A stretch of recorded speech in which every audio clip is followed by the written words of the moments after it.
Good evening. Welcome to Have I Got News for You? I'm Tracy Ullman. In the news this week, producers on BBC Breakfast deny that the move to Salford has affected the quality of the guests.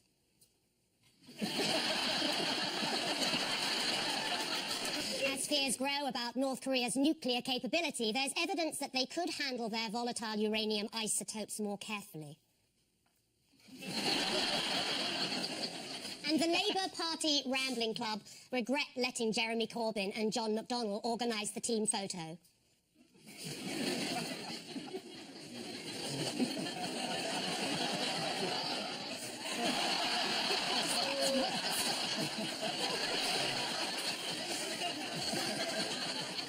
On Ian's team tonight is a BBC newsreader and journalist who says the skill he'd most like to have is to be able to plaster a large wall. And if he can acquire that skill, Donald Trump's got just the job for him. Please welcome Clive Myrie.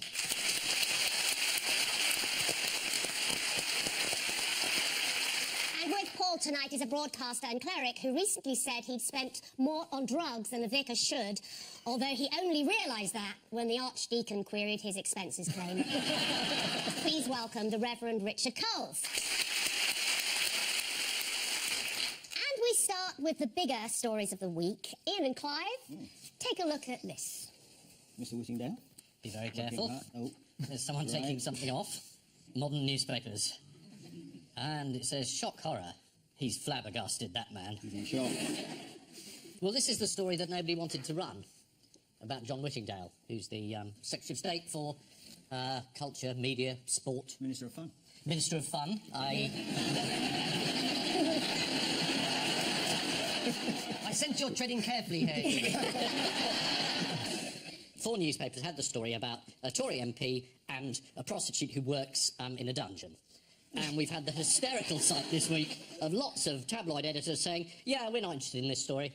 It's not the sort of story we run, Tory MP, prostitute, she's a dominatrix. It's of no interest to us. There was a really quick spark between the two of them when they met, apparently. They met on Match.com. Yeah. Wow, God. I work for the BBC, what can I say? Yeah. This is Well, you indeed can a say news... very little about this story. So how did the story come into the public consciousness then? Well, the story was going around and lots of newspapers investigated it, spent a huge amount of money and resources, and then they decided it wasn't for them. Then it started appearing online, and then some stupid magazine decided it's time to publish it in print.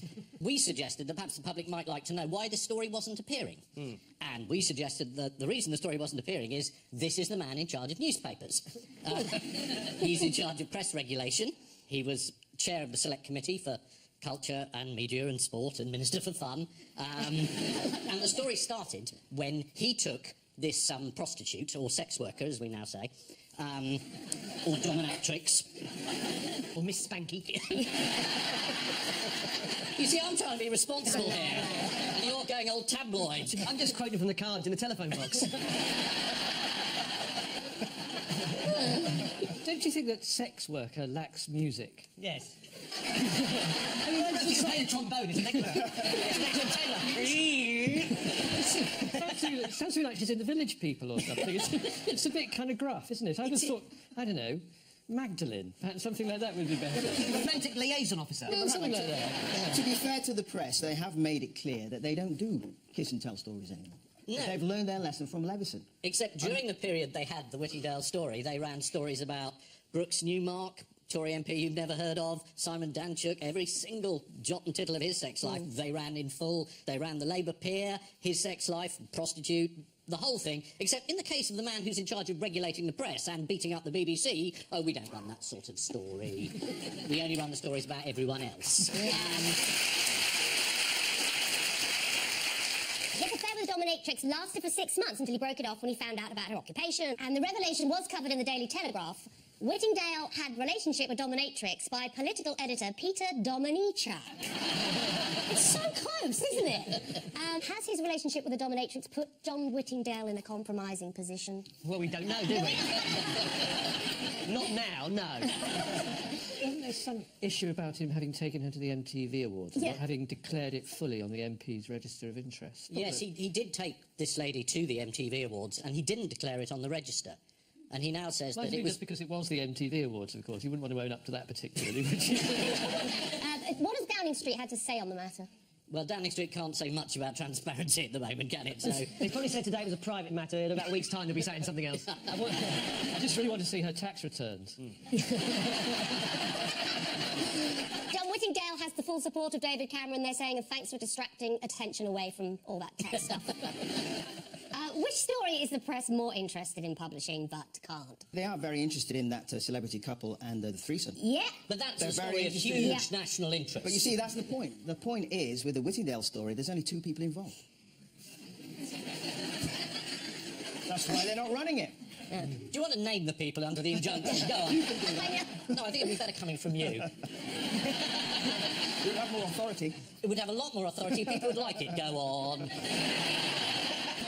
We don't know who they are, though in certain parts of the United Kingdom, the name has been revealed, which suggests that things are... We're allowed to say the word Scotland. Right, their names have been published in America, Canada, by a newspaper in Scotland, and by a political blogger in Ireland. So one of the people involved in the scandal who's trying to sell his story, he was furious that he wasn't allowed to talk about it, saying...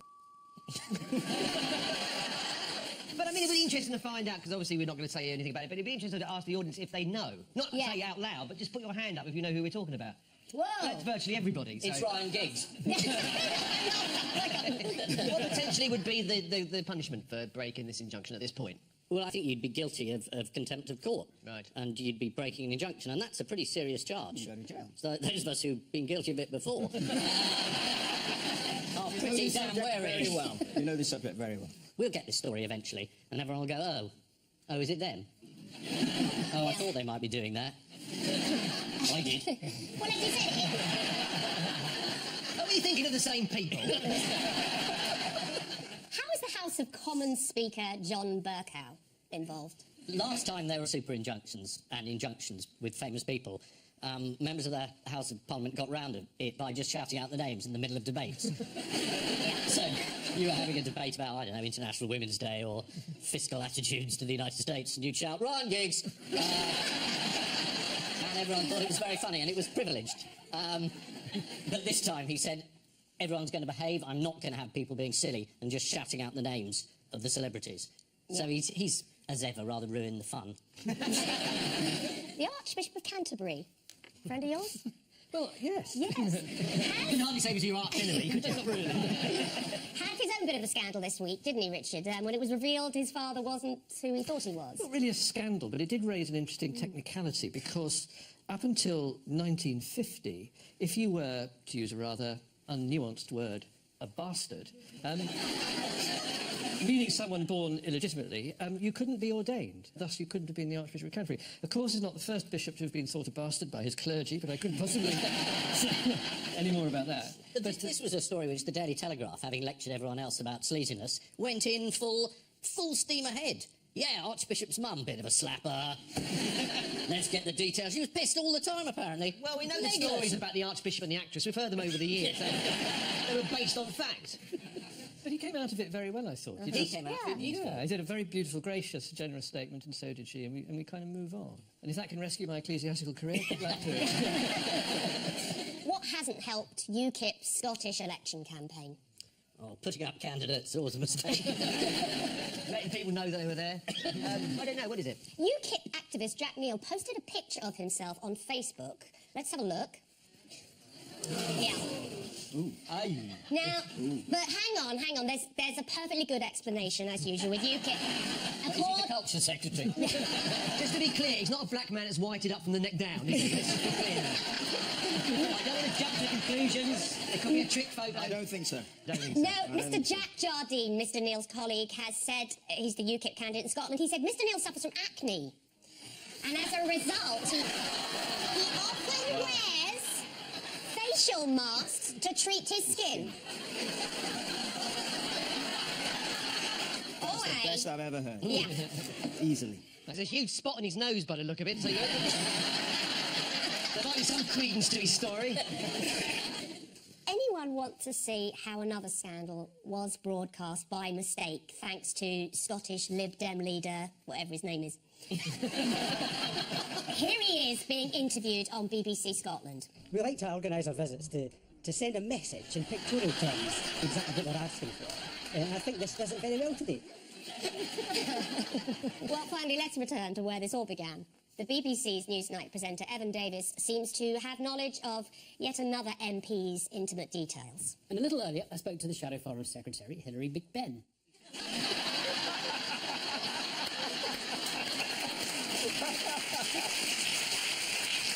Let's prove that. Yeah. You're laughing, lad. Have you ever made a slip like that, Clive? I have. You have? What have you said? I can't tell you. You can't... I knew this was Hold gonna- on. Let's have a look at you in action on the BBC News channel last December. It's after the watershed. You cannot be a dickhead and win a sports personality. Thank you, Clive. What were you talking about? Yeah, who was it? I was talking about the boxer Tyson Fury. That's right. And I was not referring to him specifically out of my own mouth as a... No, she comes at you. Tête de bum. It's French for dickhead. Tête de bum. I was saying that there may be people out there who had signed a petition on that particular day who felt that his comments concerning homosexuals and women and so on and so forth warranted the label tête de bum. So I didn't actually call him. Oh, yes, you did. We all know he's a dickhead. He is. Don't worry about it. The thing is, I'll call him after a all this dickhead. blew up, my brother-in-law, he says to me, he says, Yeah. Clive, if you actually fought him in the ring, he'd beat you. As if that's a revelation to me. I mean, the guy eats raw eggs, he runs 300 miles a day, and he's the boxing champion of the world. I read out aloud for a living. Hello, here's the news. Wouldn't work. Wouldn't work. This is the sensational news story about the government minister having sex with a woman who turned out to be a prostitute. Whilst it's true that Culture Secretary John Whittingdale did go out with a dominatrix, we should make it clear that he did absolutely nothing wrong apart from when he'd been a very, very bad boy. The story was finally revealed on Newsnight because the BBC prides itself on exposing sleaze. Unless, of course, that sleaze happened in Television Centre in the 70s. After the tabloids published the story, Labour complained that John Whittingdale has had the sword of Damocles hanging over him. Some people would have paid 50 quid extra for that.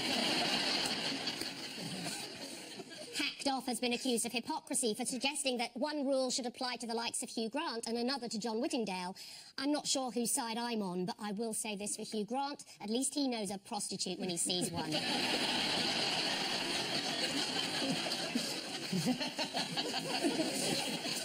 Yeah. I suppose that's a kind of compliment, isn't it?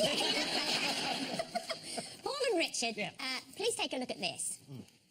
Well, there's David Cameron there, filling out his tax form. That's Boris Brexiting his breeks. Yes, going for the working class vote there. And what the hell's going on? Cracks, wallpaper. Where's your husband, Mrs. Roberts? Oh, shush, he's behind the bunker.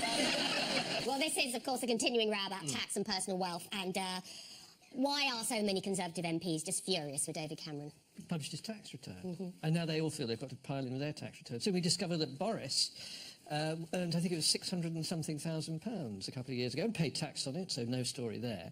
But that's kind of interesting. And now George Osborne has published his, and I think Jeremy Corbyn has had to publish his too. The Tory MPs, I think they're probably sort of worried because it's set a precedent now, and so whoever's going to be the next leader sometime down the line after Cameron will also have to do this thing, and so they're sort of like, hold them hostages to fortune, I think is the... But isn't that why complaint. Boris did it? Because Oh, he yes. thinks he's going to be the next leader. Oh, yeah. I think he partly did it just to show how much he earns. He does seem to have an awful lot of jobs. Member of Parliament, Mayor of London, columnist in this and that. Telegraph, writer of books. Yeah. And he still finds time for all his extracurricular activities. Allegedly. No. The sponsor...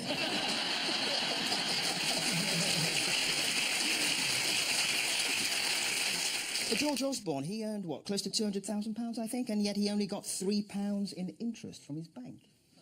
Really? Apparently. Are you suggesting he's not very good with figures? There'd be very little evidence of that in the last 8 years.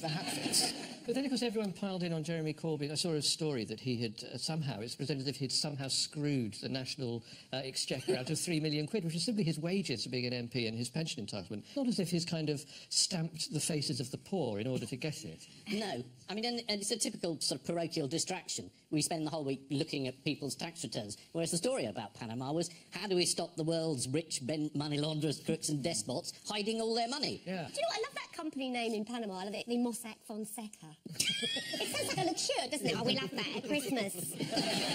Like a nice glass of the Mossack Fonseca. It's marvellous. Bite into the chocolate. It's brilliant, isn't it? The Daily Mail was also furious with David Cameron this week. This was on the front page on Monday. Instead of grovelling before the politics of envy, the PM should be shouting from the rooftops that for most people, inheritance tax is immoral in itself. Yeah, this is from the Daily Mail, proprietor Lord Rothermere, who inherited it from Lord Rothermere. He's quite keen on inheritance. And the present Lord Rothermere is non-dom, I believe. Yes, he inherited the status. Yeah. A small island. But I think it's, you know, I think it's rather unfair to the Mail because, you know, the Telegraph's owned by the Barclay brothers who live offshore in the Channel Islands. You know, they're all fairly similar. The Sun is owned by Rupert Murdoch.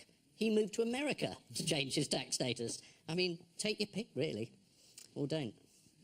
Read something unbiased. Jeremy Corbyn had an unlikely ally this week. Do you know who that was? Jacob Rees-Mogg? David Cameron? You did say unlikely. Well, he did say, I'm pleased, I don't agree with Mr Corbyn on many things, but I'm glad to see that he's come out in support of staying in Europe. No, actually, Not him? No, Paul, it was Danny DeVito.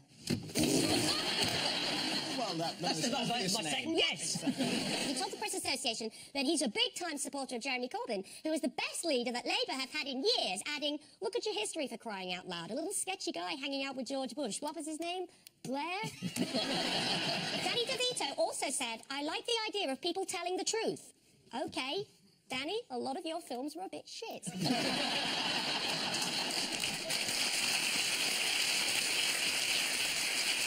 There was a furious clash at Prime Minister's Question Time. Did you see that? Yeah. Where Corbyn made a joke. It was quite good. Don't laugh. No, nobody did, but... Well, they did laugh at Dennis Skinner. Yes? He made a characteristically salty intervention, didn't he? Dodgy Dave. Yeah. And then he got told off by John Bercow, who made him go and sit on the naughty step, didn't he, and calm down. You're not allowed to call the Prime Minister dodgy. No. Because parliamentary conventions that you can't call into question the honour of a Member of Parliament, apparently. Imagine that.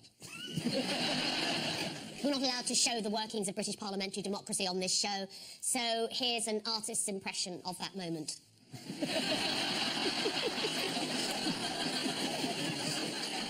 Because I feel I'm there. No. Who are the couple at the door waiting to get married? It's Mr Whittingdale and his friend from Village. Very good one if the phone went. He said, it's the whip's office, you or me.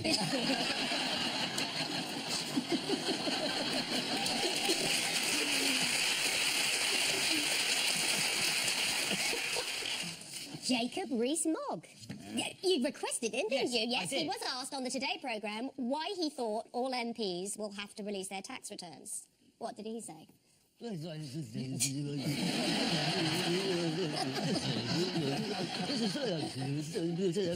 translate that, he said yes. Yeah. He said he thought all MPs should publish Yeah. their tax returns. Yeah. Because the public would demand it. Yeah. After the expenses scandal. He said Caesar's wife must be above suspicion. I like the reference. Yeah. Good old Mogg. What's Sir Alan Duncan been saying about it all? Oh, yes, he was talking about the suggestion that if you have to publish your tax return if you're an ordinary MP, then that will mean the lower orders entering Parliament. Yeah, he said there'll be no more high achievers, No more high achievers. brackets like himself. Yeah. And no, the thought that Alan Duncan thinks he's a high achiever. He did indeed say this place would become stuffed full of low achievers who hate enterprise and know absolutely nothing about the real world. Well, in the real world where Alan apparently lives, he gets paid £615 per hour to advise an Emirates oil company. We've all done that. I mean, his first achievement in politics was to buy a council house under someone else's name, under the scheme where you could get them cheap. And he had to resign when that was revealed. I mean, his whole career has been one of high achievement if you consider achievement shaming the House of Commons.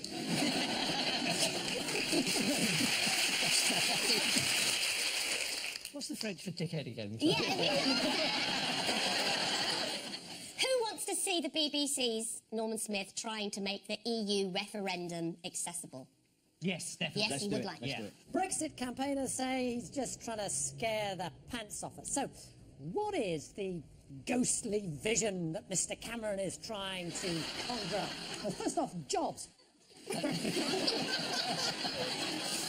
They suggesting he's in the Ku Klux Klan. What the hell is that? Well, this is the news that David Cameron has voluntarily been forced into publishing a summary of his tax return. Amongst other things, the documents reveal that David Cameron received £200,000 from his mother. To be fair, that was for his birthday and Christmas. So at the end of that round, 2 points each.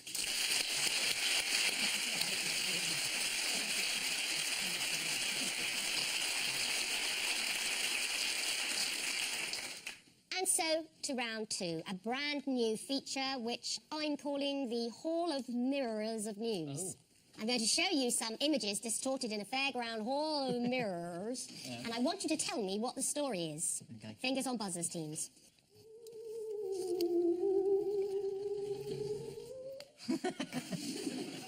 Well, you needn't have bothered distorting that. We've got no idea. I mean, it's puzzling as it is. Is it the Scandi version of the Adele single?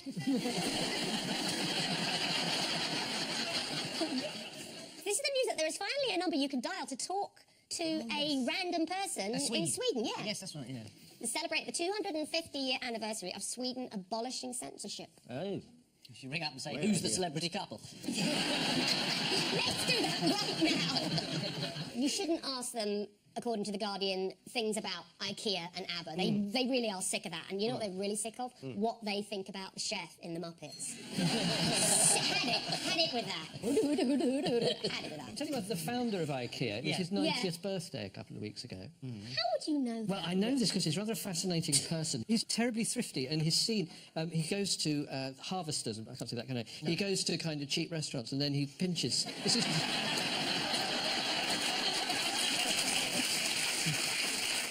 You found it, but carry on. He goes to economical, mid-priced, thrifty and very pleasing restaurants, and he's seen, this is true, he pinches sachets. He doesn't pinch, he helps himself to sachets of salt and pepper. And also, he reuses tea bags. As what? I had a very embarrassing moment in Sweden as a Did you? clergyman, yeah. I was over for work stuff, seeing some people, and they said, do you want to come round later? I said, yeah, sure. And so we went round, and then we all had to have a sauna together. And I found myself with these strangers, completely naked in a sauna, and we had to thrash ourselves with birch twigs. And I said to John Whissingdale, I don't know about you.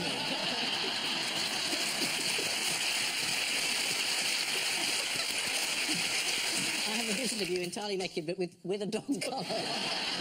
Standards must be maintained. Yeah.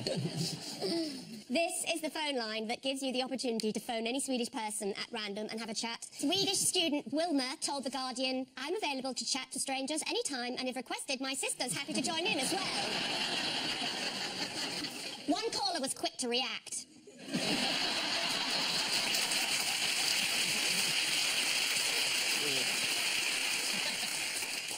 Fingers on buzzers, teams. Let's see what else is in the Hall of Mirrors of News.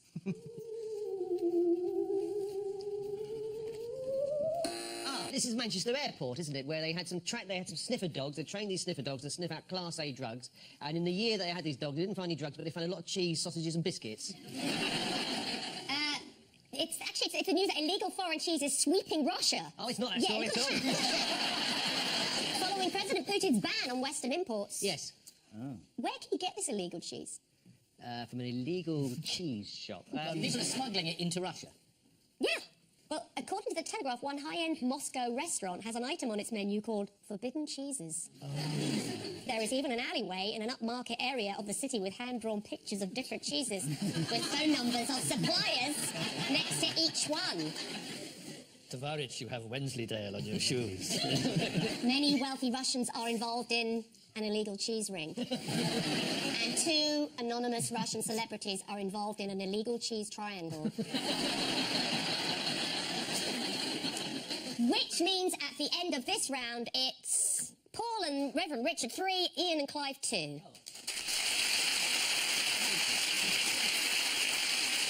Time now for the odd one out round, Ian and Clive. Your 4 are Sir Nigel Gresley, Shirley Bassey, Margaret Thatcher, and John Walker, the inventor of the friction match. The friction match? Is that a dating site? The statue of Mrs. Thatcher going up, and Carol complained that there wasn't a handbag There's on no it. handbag on it. That's right. Okay. So that looks like a train. Yes. If you get the story about him, you get the rest of it. Okay, tell us what the story is. Nigel Gresley, he designed the mallard, and they were going to put a statue up to him, and somebody thought, the designer of the statue, that it'd be nice to have a duck, a mallard, sitting by next to him. And people said, this is insulting, we can't have a duck. And people said, no, we're going to have a duck. And I said, no, we're not going to have a duck. So it's about what's been placed or taken away. So it must be sort of like Margaret Thatcher's handbag you mentioned. So duck for him. Duck for him. Is there a frictionless match next to the statue of John Walker? Well, you're right. All the statues have something missing, except for John Walker, whose statue is of someone else altogether. Oh. Yeah. Here's the statue.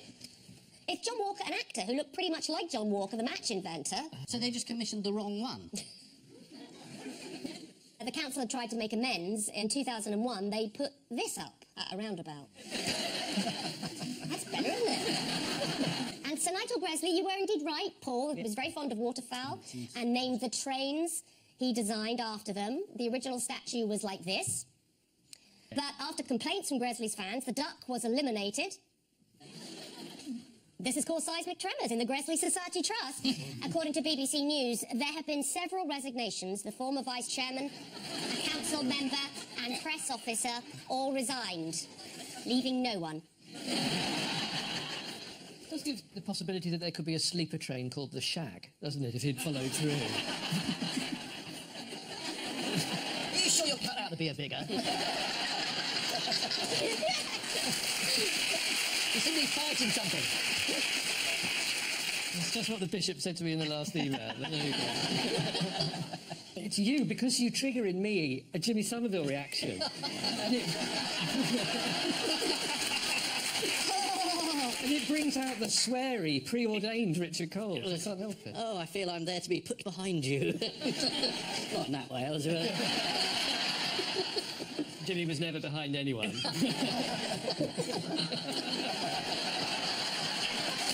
the 10-foot Margaret Thatcher statue was commissioned with £300,000 raised by an appeal, and it was to stand in Parliament Square. Well, there's a challenge for the anarchists. And Carol Thatcher doesn't like it. She's apparently upset that there is no handbag. They should put a handbag with a duck in it. Keep everybody happy. And Shirley Bassey has been immortalised as Boadicea in a 20-foot-high gold-coloured statue in front of Carnarvon Castle in Wales.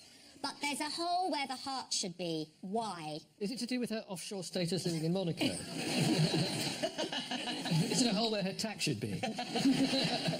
According to the sculptor, do you want to know what the Mark Rees, the local sculptor, said? Dame Shirley has no heart because art is the heart of any community.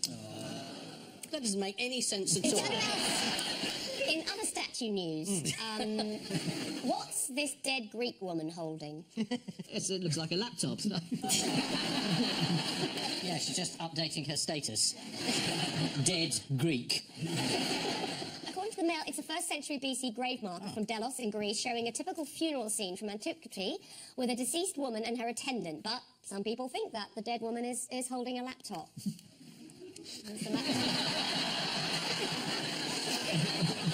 All their statues have been criticised for missing something except John Walker, the inventor of the friction match, whose statue is of someone else altogether.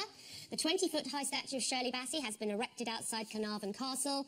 Packed with body filler and sanded to a smooth finish, Shirley Bassey was guest of honour at the unveiling. Paul and Richard here are yours. The village of Salisbury. Yes. Some needles. Tracy Emin. And Paul Merton.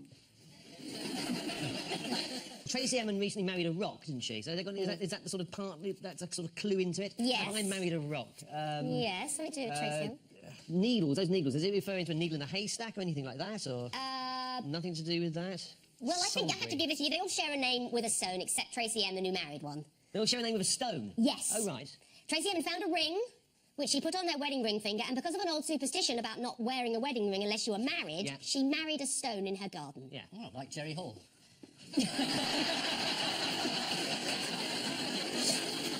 The Salisbury stone in the village of Salisbury Bucks was in the news recently. It's right in the middle of a high street, and according to the local council, it's a traffic hazard, despite the fact that until a few weeks ago, no one had driven into it for 11,000 years. According to the Mail, the motorist had just demanded £1,800 compensation after crashing into the rock during a three-point turn. What speed was the rock doing at the time when he hit it? One local, Victor Wright, who wants the stone to stay, has decided to take the matter into his own hands. And any idea what he's done? Has he chained himself to the rock? Mm-hmm. Ah. Yeah. Yes, he's draped the chain over himself in a very feeble photo opportunity here. Suffragette-like. There he is, Victor Wright. You wouldn't really need to be Houdini to get out of that one. And the Merton stone in the Norfolk village of Merton. Oh, yes. It has a claim to fame. What is it? What is it? The claim to fame. Yes, you can. If you sit on the stone on a Saturday night, you'll be pregnant by Monday. That's your weekend sorted. Yeah. It's the UK's largest glacial erratic. They all share a name with a stone, apart from Tracy Emin, who married one.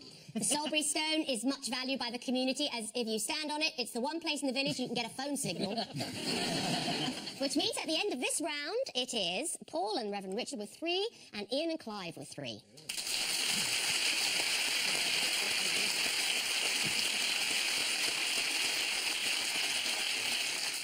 Time now for the Missing Words round, which this week features as its guest publication Plumbing, Heating and Air Movement News. It comes out on Friday, but they can't say exactly when. And we start with terrified couple bump into what in the Cotswolds? Stopcock. Is it Jeremy Clarkson? It's the werewolf of Yes, Worcester. the werewolf. Yeah. The werewolf of Worcester. The werewolf of Worcester. Robert Ingram, who was driving through the area with his wife, drew the creature they saw. Here it is. He said, it's scary to think that there are so many kiddies around where we saw this thing. At least they'd be able to draw it better. Next. Short-sighted baker, what? Pours chocolate sauce over Labrador. Ice's own paunch. That's excellent. I think that's the best answer we've ever had. Ice is his own paunch. That's a fantastic sentence. Poetry. That should be the answer to every single question from now on. Do you know what he did? Baked glasses into a loaf. And here they are.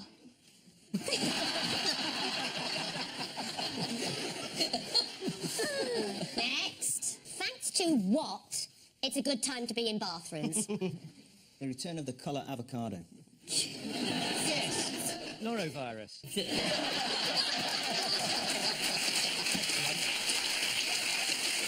Smart showers, remote lighting and Bluetooth integrated speakers. Actually, yeah. Because it is a report in Plumbing, Heating and Air Movement News that says old customers are spending more time in the bathroom. Well, it's not integrated speakers they need, it's more fibre. Next. What? Angus Druids. Bad boilers. Bleeding radiators. Bleeding radiators, Angus Druids. I bleeding radiators, they say. No, it's not that. It's Stonehenge's £15 car levy. The person who's upset the Druids with the parking plan is Kate Davis, the local branch manager of English Heritage. If she's not careful, she could end up with a stone through her window, which in that area is no small matter. Next. One-armed Keith and Mickey, 2 suits. Oh, I know what? that. Were Yeah? barred. It's on the list. There's a list in a pub, the Half Moon, somewhere, and it's the list that the landlord had typed of all the people who were barred from the pub. And he didn't know their real names, so he just gave these kind of names like Mickey Two Suits and Keith the Psycho and things like that. It was in the paper. Yeah. Yeah. Absolutely right. They were banned from a pub in South London. And this is a list, actually, of the banned customers at the Half Moon pub in Herne Hill. Other banned customers included Staring Pervert, Adam the Deaf Guy, and the ginger drunk twat called Angus. And finally, whenever what? My throat starts to seize up and I just smile. Whenever I see terrible injustice in the world. Whenever I see a fully working immersion heater up on a wall, my throat starts to seize up when I smile. Whenever I accidentally ice my own paunch. Yeah. And I just, yeah. Trying to make the best of it. Yeah. Whenever a customer says they are replacing their Baxi Platinum Combi 33i. This is from the letters page of Plumbing, Heating and Air Movement News, alongside Rod Chambers' letter on frictional resistance in old sewerage pipes, for which the editor paid him £100, not to contact him again. So the final scores are Paul and Red Richard 5, Ian and Clive 3.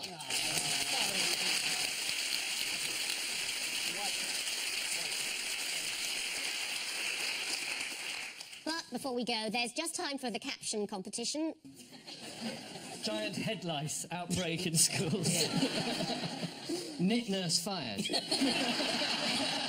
Photographer asks, can you move sideways?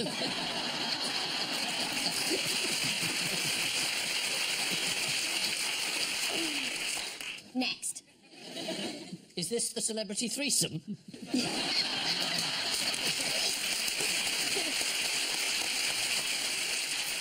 And I leave you with news that on her arrival in Brussels, Angela Merkel is assured by the Belgian Prime Minister that there's nothing to worry about. As the latest series of The Voice draws to a close, the judges regret crowning the winners without turning their chairs around. And after 8 hours killing time on the tube, an unemployed man still pretending to have a job can finally go home to his wife. You've been watching the Ice My Paunch.